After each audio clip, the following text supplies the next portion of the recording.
அல்லேலூயா. கர்த்தருடைய பரிசுத்த நாமத்திற்கு மகிமை உண்டாவதாக. நாம் வாசித்த 124ஆம் சங்கீதத்தை தியானிக்க இருக்கிறோம். தேவாதி தேவன் உதவி செய்வாராக. நாம் தியானத்திற்காக எடுத்துக்கொண்டதான வசனங்கள் 1, 2, 3 வசனங்களை வாசிக்கலாம். 124ஆம் சங்கீதத்தின் 1, 2, 3 வசனங்கள். மனுஷர் நமக்கு விரோதமாக எழும்பின போது கர்த்தர் நமது பக்கத்தில் இராவிட்டால், கர்த்தர் தாமே நமது பக்கத்தில் இராவிட்டால், அவர்கள் கோபம் நம்மில் எரிகையில் நம்மை உயிரோடே விழுங்கி இருப்பார்கள். ஆமேன். அதாவது நம்முடைய ஆபத்துக்களில் கர்த்தர் நம் பக்கத்தில் இருந்து நம்மை காக்கிறார். அவர் இல்லை என்றால் நாம் அழிந்து போவோம் என்பதாக அர்த்தமுள்ள இந்த வசனங்கள். கர்த்தர் நம் பக்கத்தில் இருக்கிறார் என்ற விசுவாசமும் நம்பிக்கை வேண்டும். அப்படி என்றால் நாம் எல்லா ஆபத்துக்களுக்கும் தப்பி மீட்கப்படுவோம். கர்த்தர் நம் பக்கத்தில் இருக்கிறார். அவர் நம் பக்கத்தில் இருந்தால் மனுஷருக்கு பயப்பட வேண்டியதில்லை. கர்த்தர் என் பட்சத்தில் இருக்கிறார், நான் பயப்படேன். மனுஷன் எனக்கு என்ன செய்வான்? எனக்கு அனுகூலம் பண்ணுகிறவர்கள் நடுவில் கர்த்தர் என் பட்சத்தில் இருக்கிறார். என் சத்துருக்களை சரி கட்டுதலை காண்பேன் என்று சங்கீதம் 118, 6, 7 வசனங்களிலே தாவீது ராஜா சொல்கிறார். கர்த்தரின் பட்சத்தில் நாம் இருக்க வேண்டும். அவருடன் நாம் இருந்தால் 91ஆம் சங்கீதத்தில் வாசிப்பீர்கள் என்றால், கர்த்தருடைய பிள்ளைகளுக்கு கொடுக்கிற பாதுகாப்பை, தேவன் அவர்களுக்கு கொடுக்கிற பாதுகாப்பை இங்கு சொல்லப்பட்டிருக்கிறது. அந்த பாதுகாப்பை எல்லாம் நாம் பெற்றுக்கொள்வோம். பாழாக்கும் கொள்ளை நோக்கி தப்புவோம். 1000 நம்மை எதிர்த்து வந்தாலும் கர்த்தர் நம் பக்கத்தில் இருக்கும்படியால் பாதுகாக்கப்படுவோம். மொத்தத்தில் அவர் நம் பக்கத்தில் இருந்தால் எந்த ஒரு ஆபத்து இல்லாமல் பாதுகாப்பார். மேலான காரியமாக கர்த்தர் நம் பக்கத்தில் இருக்க வேண்டும். அவர் சைடு, நம் சைடில், நம் பக்கத்தில் அவர் இருக்க வேண்டும். கர்த்தரை எப்போது எனக்கு முன்பாக வைத்திருக்கிறேன், அவர் என் வலது பார்சத்தில் இருக்கிறபடியால் நான் அசைக்கப்படுவதில்லை என்பதாய் தாவீது ராஜா 16ஆம் சங்கீதம் 8ஆம் வசனத்திலே சொல்லுகிறார். நாம் ஆசீர்வாதமாக செழிப்பாக இருக்க வேண்டுமானால் அவர் நம் பட்சத்தில் இருக்க வேண்டும். அவர் நம் பக்கத்தில் இருந்தால் நம்மை வர்த்திக்க பண்ணுவார் என்பதாக வசனம் சொல்கிறது. நம்மை செழிக்க பண்ணுவார். எசேக்கியேல் 36:9 நீங்கள் வாசித்தீர்கள் என்றால், இதோ நான் உங்கள் பட்சத்தில் இருந்து உங்களை கண்ணோக்குவேன், நீங்கள் பண்படுத்தப்பட்டு விதைக்கப்படுவீர்கள் என்பதாய் வாசிக்கிறோம். கர்த்தர் நம் பட்சத்தில் இருந்தால் எல்லா ஜனங்களும் நம் பட்சத்தில் வருவார்கள் என்று பழைய ஏற்பாட்டிலே நாம் வாசிக்கிறோம். 2 நாளாகமும் 15ஆம் அதிகாரம் 9ஆம் வசனத்திலே இப்படி வாசிக்கிறோம். அவனுடைய தேவனாகிய கர்த்தர் அவனோடு இருக்கிறதை கண்டு இஸ்ரவேலில் இருந்து திரளான ஜனங்கள் அவன் பட்சத்தில் சேர்ந்தார்கள்.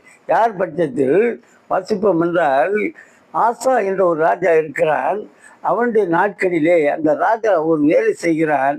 யூதா பென்யமீன் தேசங்களில் உள்ள தேவனுக்கு பிரியமில்லாத அருவருப்புகளை எல்லாம் அகற்றி கர்த்தருடைய ஆலயத்தின் பலிபீடத்தை புதுப்பிக்கிறார். இதை பார்த்த ஜனங்கள் அவனோடு தேவனாகிய கர்த்தர் இருக்கிறதை கண்டு திரளான ஜனங்கள் அவன் பட்சத்தில் சேருகிறதாக அந்த 2 நாளாகமும் 12ஆம் அதிகாரத்திலே நாம் வாசிக்கிறோம். கர்த்தர் நம்மோடு இருந்தால் நாம் செய்யும் காரியங்கள் யாவும் வாய்க்க செய்கிறார். எப்படி? யோசேப்பின் காரியத்தை எடுத்துக்கொள்வோம். போத்திபார் என்ற எகிப்தின் வீட்டிலே யோசேப்பு இருக்கிறான். இஸ்மவேலரிடத்திலே யோசேப்பை போத்திபார் ஒரு அகதியாக, அடிமையாக விலைக்கு வாங்குகிறான். கர்த்தர் அவனோடு இருக்கிறார் என்று அறிந்து அவனை தன் வீட்டிற்கு விசாரணைக்காரனாக ஆக்கி கொள்கிறான். கர்த்தர் யோசேப்பிடம் இருந்தார். அவன் காரிய சித்தி உள்ளவனானான். கர்த்தர் அவனோடு இருக்கிறார் என்றும் அவன் செய்கிற யாவையும் கர்த்தர் வாய்க்க பண்ணுகிறார் என்றும் அவன் எஜமான் கண்டு யோசேப்பினிடத்தில் தயவு வைத்து அவனை தனது ஊழியக்காரனும் தன் வீட்டு விசாரணைக்காரனுமாக்கி தனக்கு உண்டான யாவற்றை அவன் கையில் ஒப்புவித்தான் என்று நாம் வாசிக்கிறோம். ஆதியாகமம் 39, 2, 3 வசனங்களிலே. அதாவது கர்த்தர் யோசேப்போடு இருந்தார். அதனாலே போத்திபார், அடிமையாக வாங்கி கொண்டு போன போத்திபார், அடிமையான யோசேப்புக்கு ஒரு அங்கீகாரம் கொடுக்கிறான், ஒரு பெரிய ஒரு அதிகாரத்தை கொடுக்கிறான். அவன் வீட்டின் முழு அதிகாரத்தையும் யோசேப்பு கொடுக்கிறான். காரணம் என்னவென்றால், கர்த்தர் யோசேப்பில் இருக்கிறதை அவன் அவன் காண்கிறான். அவனுடைய நடத்தைகளிலும் அவனுடைய வேலைகளிலும் அவன் செய்யும் காரியங்களிலும் கர்த்தர் அவனோடு இருக்கிறதை அவன் உணர்கிறான்.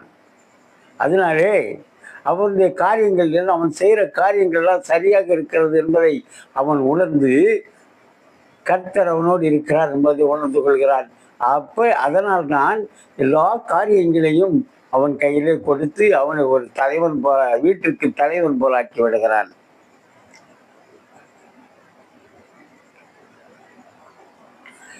இந்த யோசேப்பு சிறைச்சாலைக்கு போகிறான் பாருங்க. அங்கே வாசிப்பீர் என்றால், கர்த்தர் யோசேப்போட இருந்து அவன் மேல் கிருபை வைத்து சிறைச்சாலை தலைவனுடைய தயவு கிடைக்க செய்தார். கர்த்தர் அவரோடு இருந்தபடியினாலும் அவன் எதை செய்தானோ அதை கர்த்தர் வாய்க்கப்படினபடியினாலும் அவன் வசமாக இருந்த யாதொன்றை குறித்து சிறைச்சாலை தலைவன் விசாரிக்கவில்லை என்று வாசிக்கிறோம். சிறைச்சாலையிலையும் கர்த்தர் அவனோடு இருந்தார். போத்திபாரின் வீட்டிலும் கர்த்தர் அவனோடு இருந்தார். சிறைச்சாலை கதவுகளுக்கு மத்தியிலும் தேவாதி தேவனாகிய கர்த்தர் யோசேப்போடு இருந்தார். அதனாலே அவன் செய்கிற காரியங்கள் எல்லாத்தையும் வாய்க்கப்படுகிறார்.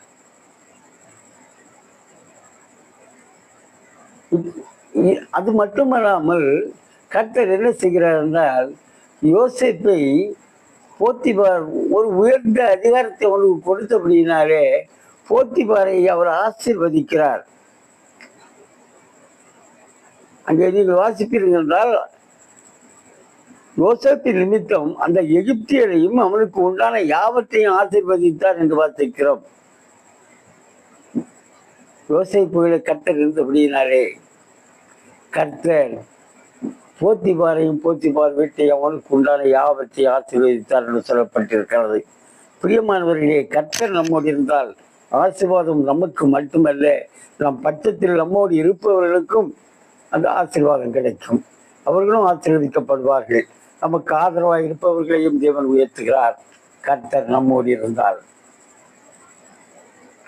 நாம் அவருடைய பரிசுத்த தலத்தை குறித்து பயபக்தி உள்ளவர்களாய் அவருடைய ஆலயத்தை நாடி அவரின் கட்டளைகளை கை கொண்டால், நான் உங்கள் நடுவில் உலாவி உங்கள் தேவனாய் இருப்பேன், நீங்கள் என் ஜனங்களாய் இருப்பீர்கள் என்று லேவியராகமம் 26ஆம் அதிகாரம் 12ஆம் வசனத்திலே படிக்கிறோம். அதாவது கர்த்தர் நம்மோடு இருக்க வேண்டுமானால் அவரின் கட்டளைகளுக்கு கீழ்ப்படிந்து அவரின் பிள்ளைகளாய் இருந்தால் அவர் நம்மோடு இருப்பார். நாம் பரிசுத்தமாய் நடந்து கொண்டால் அவர் நம்மோடே இருப்பார். உன் தேவனாகிய கர்த்தர் உன்னை ரட்சிக்கவும் உன் சத்துருக்களை உனக்கு ஒப்பு கொடுக்கவும் உன் பாளையத்திற்குள்ளே உலாவி கொண்டிருக்கிறார். ஆகையால் அவர் உன்னிடத்தில் அசுசியான காரியத்தை கண்டு உன்னை விட்டு போகாதபடிக்கு ஒரு பாளையம் சுத்தமாக இருக்க கடவுது என்று வாசிக்கிறோம். உபாகமம் 23:14 அந்த வசனத்தை நீங்கள் வாசிக்கலாம். ஏனென்றால் பரிசுத்த தேவன் உலாவுகிறதான இடத்திலே பரிசுத்த தலம் எப்படி இருக்க வேண்டுமாம்? சுத்தமாக இருக்க வேண்டுமாம். நாம் பரிசுத்தமாய் நடந்து கொண்டால் கர்த்தர் நம்மோடு இருப்பார். தேவன் இயேசுவிடம் சொல்லுகிறார், நான் உன்னை விட்டு விலகுவதும் இல்லை, உன்னை கைவிடுகிறதும் இல்லை, பலம் கொண்டு திடமனதா என்று சொல்கிறார். கர்த்தர் நம்மோடு இருக்க வேண்டுமானால் நாம் அவரின் கட்டளைகளுக்கு கீழ்ப்படிந்து அவருடைய ஜனங்களாக அவரோடு இருப்போமே என்றால் அவர் நம்மோடு இருப்பார். நாம் பாவ கிரியைகளை அமிழ்ந்து பரிசுத்தம் இல்லாத வாழ்க்கை நம்மில் காணப்படுமே என்றால் அவர் நம்மை விட்டு விலகி போய்விடுவார். தகப்பனை இழந்த இளைய குமாரனை போல நாமும் தவித்து போய்விடுவோம். இளைய குமாரன் தகப்பனிடத்தில் திரும்பி வந்து சேர்ந்தபோது அவன் தகப்பனின் ஆசீர்வாதங்களை மீண்டும் அனுபவிக்கிறவன் ஆகிறான். நாம் அவரை விட்டு விலகி செல்லும் போது தேவனும் நம்மை விட்டு விலகி சென்று விடுகிறதாக வசனம் சொல்லுகிறது. நீங்கள் கர்த்தரோடு இருந்தால் அவர் உங்களோடு இருப்பார். நீங்கள் அவரை தேடினால் உங்களுக்கு வெளிப்படுவார். அவரை விட்டீர்களே ஆகில் அவர் உங்களை விட்டு விடுவார் என்று 2 நாளாகவும் 15 வாசிக்கிறோம். அப்படியானால் கர்த்தர் என் பக்கத்தில் இருக்கிறார் என்று சொன்ன தாவீது தேவனோடு இருந்தார். அப்படித்தான் அதன் அர்த்தம். அதனால்தான் கர்த்தர் என் வலது பார்சத்தில் இருக்கிறபடியால் நான் அசைக்கப்படுவதில்லை என்று சொல்லுகிறார். என் வலது பார்சத்தில் நிழலாய் இருக்கிறார் என்று சொல்கிறார். நான் படுத்து நித்திரை செய்தேன், விழித்துக் கொண்டேன், கர்த்தர் என்னை தாங்குகிறார். எனக்கு விரோதமாய் சுற்றிலும் படையெடுத்து வருகிற 10,000 பேருக்கு பயப்படேன் என்று சொல்லுகிறார். என் சத்துரு என்மேல் ஜெயம் கொள்ளாததினாலே நீர் என்மேல் பிரியமாய் இருக்கிறீர் என்று அறிவேன் என்பதாக சொல்கிறார்.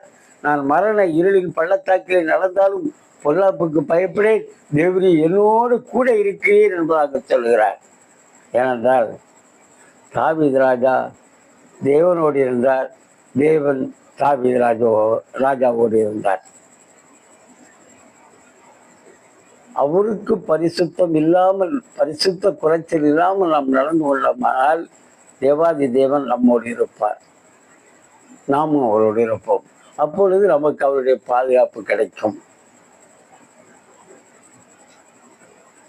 பிரியமான தேவனுடைய பிள்ளைகளை, மனுஷர் நமக்கு விரோதமாக எழுந்திர போதும் கர்த்தர் நமது பட்சத்தில் இராவிட்டால், கர்த்தர் தாமே நமது பட்சத்தில் இராவிட்டால் அவர்கள் கோபம் நம்மேல் எரிகையில் நம்மை உயிரோடே விழுங்கி இருப்பார்கள். கர்த்தர் நம் பக்கத்தில் இருப்பதால் தான் சாத்தான் நம்மை தொடாமல் இருக்கிறார். நாம் அவரை விட்டு விலகி அவரின் தரிசனத்தை இழந்து போய்விடாதபடி பரிசுத்தமாக ஜெபித்து தேவனோடு நாம் இருப்போம். தேவாதி தேவனும் நம்மோடு இருப்பார்.